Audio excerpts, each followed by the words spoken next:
I manipulated my ex-best friend so my husband and I could be together. Years later, she wants to tell him. How do I go about this? My 33 female, husband 34 male have been together for almost 10 years, married for almost 8, and we have 4 kids. Prior to being with me, he was with my best friend. My best friend and I met on a night out 11 years ago. I've always been a very shy and introverted girl, but I was attracted to him, but I had no idea what to do about it. And my best friend and him would end up sleeping together that night and become a couple soon after that. In my heart, I knew I would be a much better girlfriend to him. She always complained about him being busy when he was balancing working a 40-hour job, doing a graduate degree, and being with her at the same time rather than being a supportive and caring girlfriend. I wanted to be loved and treated the way he treated my best friend, and my crush on him grew and grew until I couldn't even stand the sight of them together. I made a plan to set up a situation where my best friend cheated, which led to them breaking up and the end of our friendship when she blamed me for the end of their relationship. I became a regular at his favorite cafe, hoping to see him, and after we bumped into each other a few times and he initiated some conversations with me, we got coffee together, went on some walks, an amusement park date, and more until he asked me to be his girlfriend, and I've been by his side ever since. Rather than being an obstacle in his way like my ex-BFF, I have given every ounce of my being to being the most loving and supportive partner to him, and he has been the best husband and treated me with so much love, and he absolutely adores me. We have grown into a beautiful family with 4 kids, and I couldn't be happier and more fulfilled with the life we have. I know I will probably be called manipulated for this, but I'm not. I did one manipulative thing to end up with this and build a life with the man I fell in love with. It's simply the cause of using the wrong method to get the right answer. Until a few days ago, I hadn't heard from my ex-best friend in a long time. She sent me a message saying that I ruined her life and that she still hates me for taking her man away from her and that she has waited a long time to get her payback and she was going to tell my husband everything soon. My husband has her blocked on everything, so she would somehow have to tell him in person. I don't want my husband to know. I know it was morally wrong, but if I hadn't done it, we would have never been together like this. Also, it was her decision to cheat. I didn't force her to do that. It was her choice. If she didn't want to truly love and appreciate him, someone else would, and it just so happened that it was me. Despite this, I'm afraid of the possibility that my husband would see me differently if he knew the truth. Our anniversary and his birthday are also both coming up, and I'm afraid she's somehow going to ruin our 10th anniversary of being together or crash the surprise birthday party I'm throwing for my husband. How do I go about this? Small edit. A lot of comments asking how I manipulated her into cheating. I knew one of her ex-friends with benefits had a thing for her, and I dragged her to a party where I knew the ex would be, and I lied to him that she still had a thing for him. He talked to her a bit, and she was very receptive and eventually slept with him that night. Before they slept together, she asked me not to tell my husband, and I agreed, just so she would go through with it, and I told my husband the next day, which is how he found out. There was some amount of alcohol involved, but she admitted that she wasn't drunk and it was consensual. You know what? Today my boyfriend broke up with me. And you know what I did? I just looked at him. I said, okay, if that's your decision, I respect that. And you know what I did? I got up, went to Walmart, bought a suitcase, came back, packed my things, looked at him. I said, I'm going to go buy a car. Look on this man's face. He was shocked. He didn't expect this. I'm like, I'm going to go buy a car. 3 hours later, I come back. He wasn't there. I packed all my things up into this car. And he got back as soon as I was done packing. He walked in that house. I know he saw the car. I saw him from when we saw that car. The look on his face. Honestly, I was surprised. He looked upset. And I looked at him. I said, I'm done packing. And he goes, okay. And I said, okay, bye. And I walked out. And it was the first time in my life that I never got to say my last words. Because usually they're really petty and spiteful, and that's why. But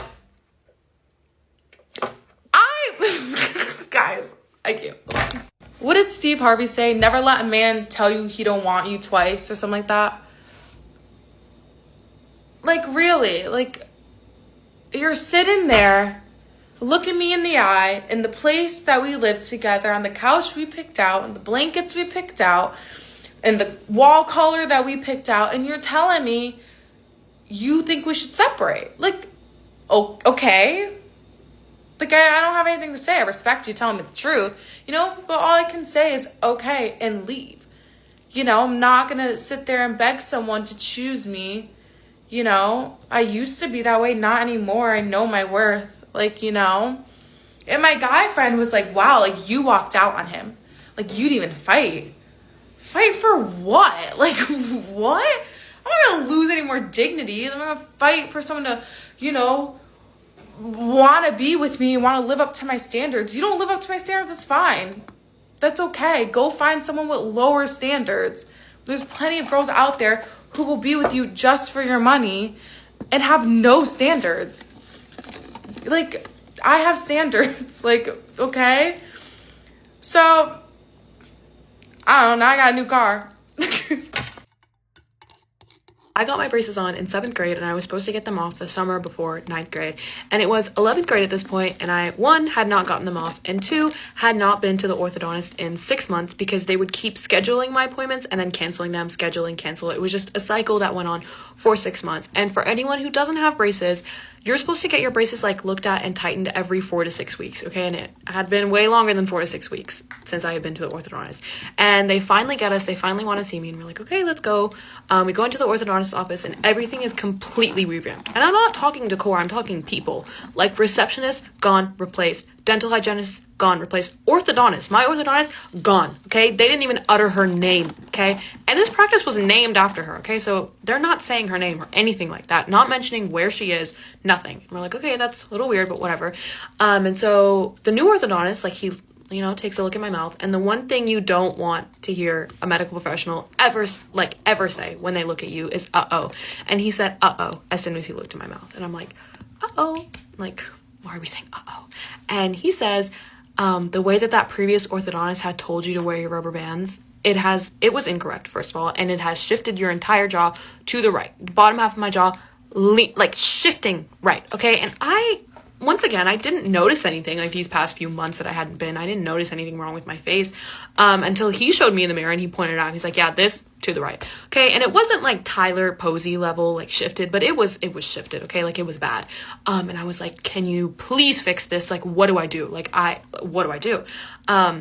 And the guy says, yeah, as far as the braces go, they can't really fix that. Once your jaw has shifted, you can't shift back. It's done. And he said, you have 3 options, though. He was like, you can just get your braces off now. Call it quits. You're done. It can't get any worse at this point, just if you take them off. And we're like, okay. And he says, option number 2, you can keep wearing your braces and you can get your teeth straight, but you're always going to have an overbite and you're always going to have that jaw shift. Okay. And he's like, in option 3, you can get surgery on your jaw. They will crack your jaw and manually shift it for you. I was 15. I had SATs to worry about. I am not getting jaw surgery. It's not happening. And I was like, okay. So I'm like, let me just go tell my mom that. Okay. And I go tell my mom, and she is mad, which for valid reason. Once again, her and my dad are paying for this, and braces are expensive, thousands and thousands of dollars that they've been paying for about 4 years at this point, and now they've just been told that it's for nothing because our previous orthodontist screwed up and shifted my jaw to the right. And we're like, okay. So my mom, my parents, they discussed it, and they're like, okay, obviously we're going to sue. This is malpractice. We just want our money back. We just need our money back. And so we find a new orthodontist who's actually a family friend. Him and my dad are tight, I guess. And that new orthodontist, he says the same thing. He was like, this is you need to sue. This is an open and shut case. It is, you are going to get your money back. And we're like, okay, that's exactly what we need. And so he gets us in contact with this lawyer, and we talk to this lawyer, and he's like, yeah, this is an open shut case. You were done wrong. You need your money back. This is bad. They cannot get away with this. And we're like, okay, so what do we do? And this lawyer says, I'm just going to send over some paperwork. After that, it'll get the whole process going. Super easy process because this is an open shut case. You should be good. There shouldn't be any hiccups that we need to worry about. You're fine. Just, get this paperwork started, and we'll get this case going. We're like, okay, beautiful. Paperwork never comes. It had been about 2 to 3 weeks at this point. No paperwork and radio silence from that lawyer. And we're like, okay, that's a little suspicious. What's going on?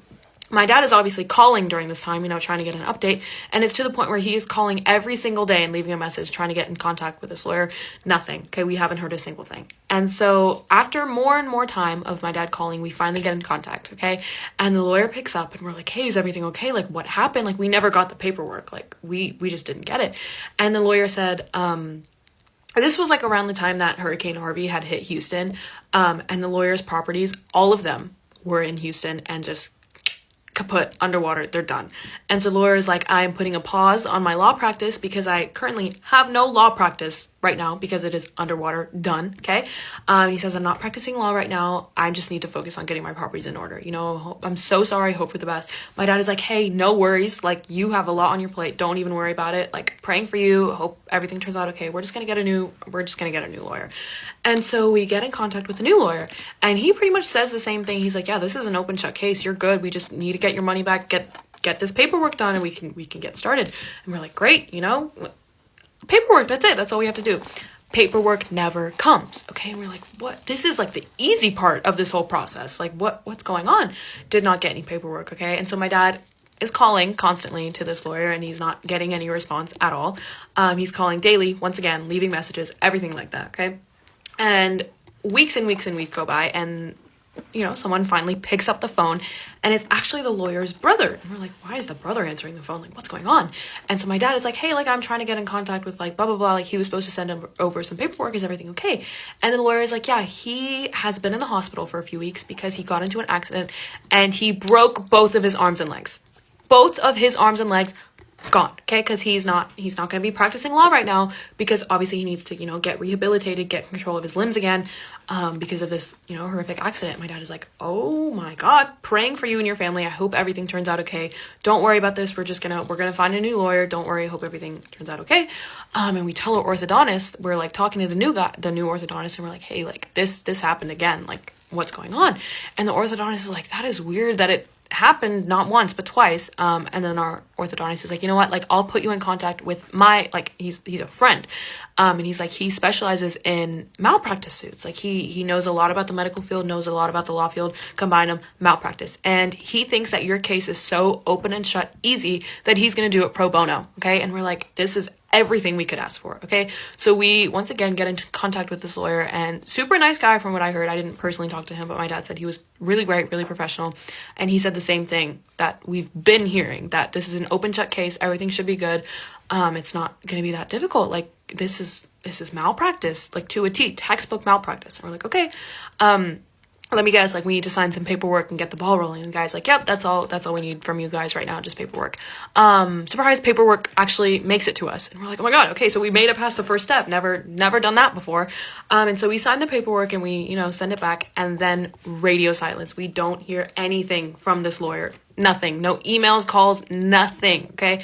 My dad is, once again, freaking out because this, like, third time that a lawyer has ghosted us over something that they would consider the easiest textbook malpractice case they've ever had, okay? My dad is calling him over and over again, nothing, emailing him, nothing, okay? And then my dad goes to our orthodontist. He's like, hey, like, can you get in contact with your friend? Like, this is really weird. He's not answering anything. And our orthodontist is like, yeah, dude, like, I got it. Don't worry about it. I'll contact him. Maybe he's, I don't know, going through a rough time, whatever. So now my orthodontist is calling him, and my dad is calling him. So two people are trying to get in contact with this man, okay? Don't hear anything for a long time. And then my orthodontist calls once again for, I don't even know for what time it was, like, of him calling. And he called him, and the receptionist picks up, and our orthodontist is like, hey, like, where is blah, blah, blah? Like, you know, I've been trying to get in contact with him. Like, I was supposed to, like, you know, they sent over the paperwork. Like, what's going on? The receptionist starts bawling. Okay, bawling. And we're like, okay, why is she crying? What's going on? And the receptionist is like, oh, like, you didn't hear. And our orthodontist is like, hear what? Like, what's going on? And she says that the lawyer had a heart attack, and he had passed away. He died. He is not practicing law anymore because he is 6 feet under. He's done, law career over, life over, because he is dead. Okay. And that is just, like, it is so heartbreaking. Like, that is awful. And the orthodontist was like, prayers to him and his family. Like, I hope everything is okay. And so he tells my dad that, and my dad is like, okay, we're done with this whole body, like, this trail of bodies that we're leaving of lawyers. Like, it can't be. Like, this is, like, we're done. Like, we cannot hurt any more people trying to get this case to go through. And so my dad goes directly to my old orthodontist, the one that had told me about this whole mishap, and he told him, like, dude, this is the story of what's happening. Like, please just, all I want is a refund. I don't even want to sue you anymore. Just give me a refund. And the orthodontist, after hearing all that, he was like, yeah, no, take the money. Don't just take the money. So yeah, that is my whole story. I ended up having my braces on for another year after that. It was awful, but teeth are straight, jaw is still a little deformed. Just don't look that deeply. But Susie, it's a little weird that you don't like store-bought pets, so it's not that bad. Since Mystery Man now wants to go and call my friend his wife and offer to fly her out now, let's do a full story time on this entire situation because I can't even make this up. This is genuinely one of the craziest story times I think I've ever told. I'm just gonna start by saying that at least pick a different state. Like, at least pick a different city than the same city that the girl you just flew out and love bombed and basically ghosted lives in. And you guys already know I'm not one to air out my drama on social media, but I have literally done nothing to deserve this entire aftermath, and I just find it so funny at this point. Most of you already know, but basically I went out to California with a random stranger, hit it off with him and his family, and I've been very graceful when using the term love bombing, and I've been very forgiving in the story times that I've made about what has happened between us, but I'm just gonna come and flat out say he literally love bombed me to an extreme I've never encountered before. He can say it wasn't love bombing all he wants, but if you know someone for like 6 days and you're talking about wedding speeches and when you want to get married and telling his entire extended family that, oh, this is my future wife right here. I don't know, like calling me his future girlfriend or waking up next to me and being like, good morning, baby, good morning, like, oh, telling me he'd want to try long distance. We booked a trip together. Like, do not tell me that's not love bombing, because within the next week, he was ready to ghost me. Literally cried to him on one of the last nights being like, I really like you, but I'm so scared of like abandonment and I have trust issues, and I don't know, we talked it out and I was like not scared of that at all. And I hate feelings, especially when it comes to guys. Like, I really haven't liked anyone seriously since my ex. I literally cried to his friend about it and he knew that and sent me a long paragraph about it, like reassuring me. Anyway, besides the point, I got love bombed and it all really started going downhill when we went back home. He just did not talk at all, and then his location was off, so I sent him a paragraph, and I feel like that's where it really went wrong. He's like, we're not married, blah blah blah blah, like whatever. I understand that maybe I could have gone about things differently and not seemed so attached, if that makes sense, but at the same time, literally all I asked from him was bare minimum, like good morning, good night, maybe a phone call a day. He's not called me since the day I left California, and like maybe I got 2 good mornings after I left. So I sent him some paragraphs on how I felt, and basically he just told me I was too immature for long distance and I'm not ready for it. And honestly, hearing that actually broke me. Like, I cried to my friends about this because I liked him a lot and I haven't liked anyone since my ex. At this time, all his friends that I had on Snap, I told them what happened and they were all supporting me. Like, his best friends being like, I'll like secretly support you, like, I'm so sorry this happened, that was so crappy, like, you're such a genuine person, like all this stuff. And I did text Mystery Man that like, your friends are literally supporting me. I don't know why I did that because I only had 2 of them on Snap, and then I wake up the next day and they all had unadded me, and I was just like, okay, so it's like all of this never happened. Anyway, yeah, at this point when everything fell through, we had been talking, well, technically not talking because he never talked to me for like 2 weeks, and then we had like a week and a half left till our Utah trip. I mean, we already had our flights and stuff booked. Like, I tried to say, like, let's talk it out in Utah, whatever, like, no, nothing. So I still went. I hung out with my buddies in Utah. Literally, his brother was texting me while I was in Utah trying to help me out with places to eat. Like, I did not do anything to this kid. And his brother texted me again when I was in New York just trying to be nice. And I appreciate that because his brother is very nice. I'm not trying to crap on Mystery Man here or anything, and I wouldn't have ever made this story time till last night. I was just minding my business, talking to one of my friends, updating him on this entire situation because about a week ago, I texted him because my church service was about forgiveness, and I really did want to forgive someone that has just been lingering in my head, and I'm still upset about everything that happened. So I texted him a long thing being like, hey, this is what was said in church. I just want to forgive those people and move on from this. He leaves me unopened for a day, and then he finally responds and was like, hey, I'm so sorry. I've been caught up with life. All this stuff is happening. Like, I'm glad we met. Maybe we'll cross paths again. And my delusional self is like, oh my gosh, yeah, maybe he wants me. He deletes 2 more chats, and then an hour later texts, thank you for not sharing your anger on the internet. It was very mature of you.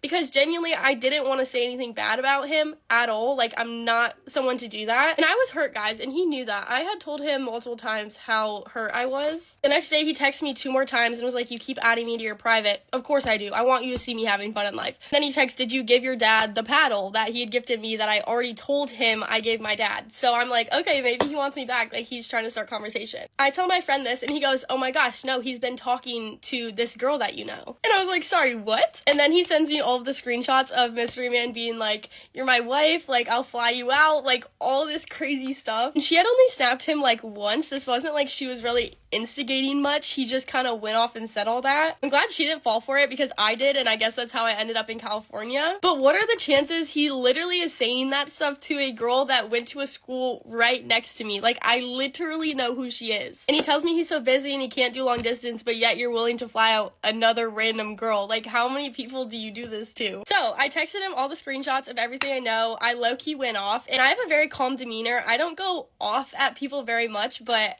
I did go off at him. I think it's disgusting. I think love bombing people is disgusting. I think when you're a man and you're avoiding issues, it's disgusting because that has happened countless times now. I think it is so amazing that he is such a funny person and such a go-getter and such a successful person for his age. Like, that's amazing, and I'm not trying to take away from any of that. I just think how I've been treated, how other girls may be getting treated is crazy. He is a great person, and I said in my last video, if you wanted to try again, like, I would take him back. Like, I genuinely liked that kid so much, but after this, I can't.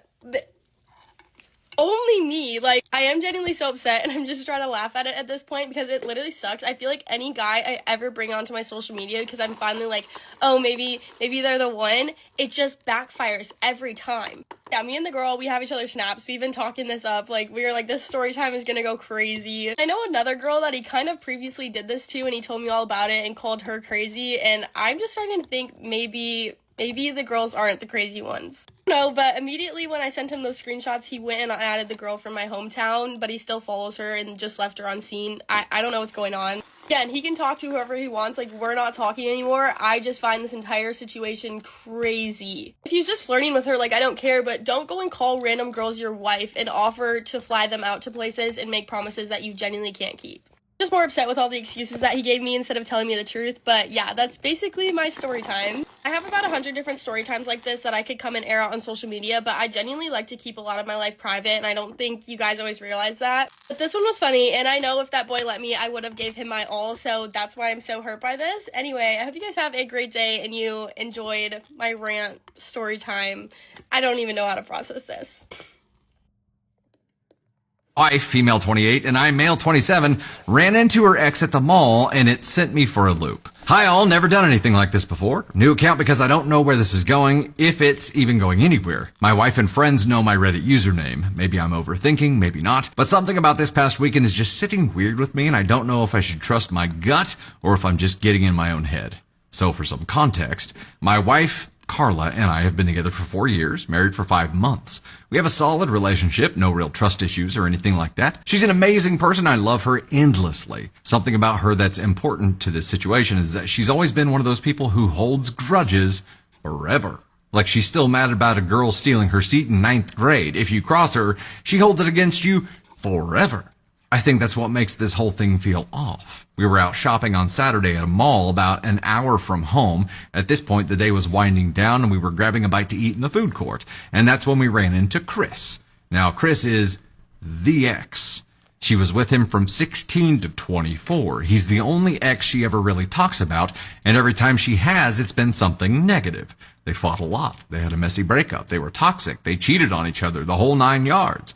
We lived in the same city as him for our whole relationship, and other than a brief blip while dating, we've never once bumped into him, but we run into him an hour away from home on a random day at the mall, and her reaction just sent me for a loop. I was mid-sentence when I saw her eyes just lock onto something behind me, and immediately she lights up.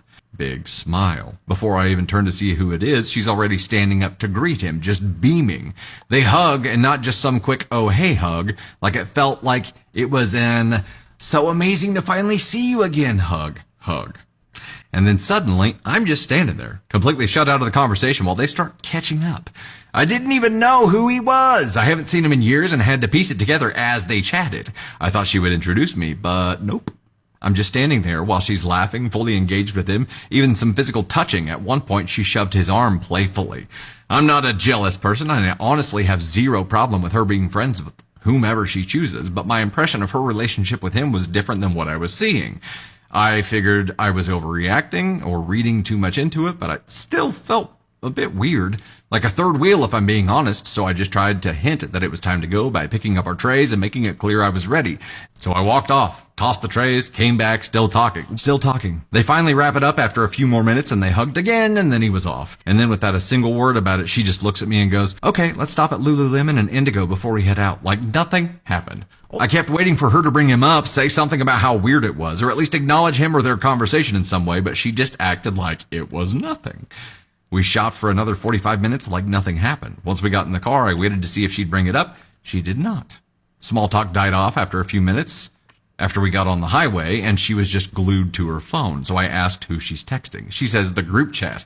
That's her 3 best friends, Cheyenne, Darcy, and Julia. I said, what's the topic of conversation? She smiled and said, I'm telling them how crazy it is that I ran into Chris. And then she just kept texting. I kind of expected that to kick off our conversation about it, but it did not. Then, that night at home, after she'd been on her phone the majority of the night with the girls still chatting about it, I decided to bring it up. I told her I felt like a bit of a third wheel when Chris showed up since she didn't introduce me. Felt like I wasn't even there because she didn't introduce me. She lightheartedly said, oh, he knows who you are. Then gave me a quick peck on the cheek. Now, I didn't exactly handle this great. I brought it up in a very lighthearted and non-serious tone. That's how I deal with conflict, so it's 100% on me for not communicating where my head was, and I can't fault her for being so nonchalant about it. I left it there for the night and thought I'd take another stab at it in the next day, so once I'd had some time to process. But it's been days, and I just feel really confused about this whole thing. I'm really struggling to process how I'm feeling about it all, and judging if I even have the right to feel upset. Never run into an ex before, so this is new territory. So I'm making my first Reddit post, honestly not even sure this is the best sub for this. I think this is where this belongs, or if you think this belongs elsewhere, let me know. Updates! Hi again, everyone. Wasn't sure if I should make a whole new post or edit to add here, but considering how many people commented update me, I think posting a brief update here makes the most sense. Carla and I sat down and had a long talk. She was experiencing emotions similar to mine throughout the week. How can that be, you might ask? After sitting down and using a lot of the top comments here as a guideline to get my feelings out, namely the feeling of being lost and confused, we were able to get a dialogue going and figure out my/our feelings. The biggest realization I had while replying to comments and what was fully realized when Carla and I talked was that I had felt abandoned and disconnected from her for the first time in our relationship. We have a little phrase we say, book page, to signify that our minds, emotions, and hearts are on the same page. We say it a lot because that's just how we feel. When Chris and Carla split at the mall and she just didn't acknowledge it or give any indication that she was ready to sync up our emotions and experiences from that encounter, that's what really threw me for a loop and had me spiraling for days. She knew it was a mistake on her part and had every intention of talking to me and getting back on the same page. She was actually the one to initiate our talk when she got home yesterday. I was planning to wait until after, a bit later after eating, but she kicked it off almost immediately. She was and is incredibly sorry for how I was feeling. She didn't realize it was as severe as it was, which is why she had put off talking until she had figured out her own feelings. I can already predict the comments rolling in saying we're both bad communicators and we both did the same unhealthy thing of bottling up our feelings instead of just talking to our spouse. If that was the norm, I would completely agree with you. This is the first time I've ever experienced this feeling, as I've said, and it's the first time Carla has done this as well. This was an outlier, not the normal rhythm of our relationship. As soon as we were able to talk about our thoughts, those feelings of disconnection went away, and it immediately felt like a 1,000,000-pound weight had been lifted off of my heart. When we started to compare our experiences and what happened, our thoughts and feelings, we went over a lot, so I'm just going to throw things out in point form because the conversation jumped around a lot. Carla feels a fun throwback type of excitement when talking with Chris and reminiscing about high school and old times.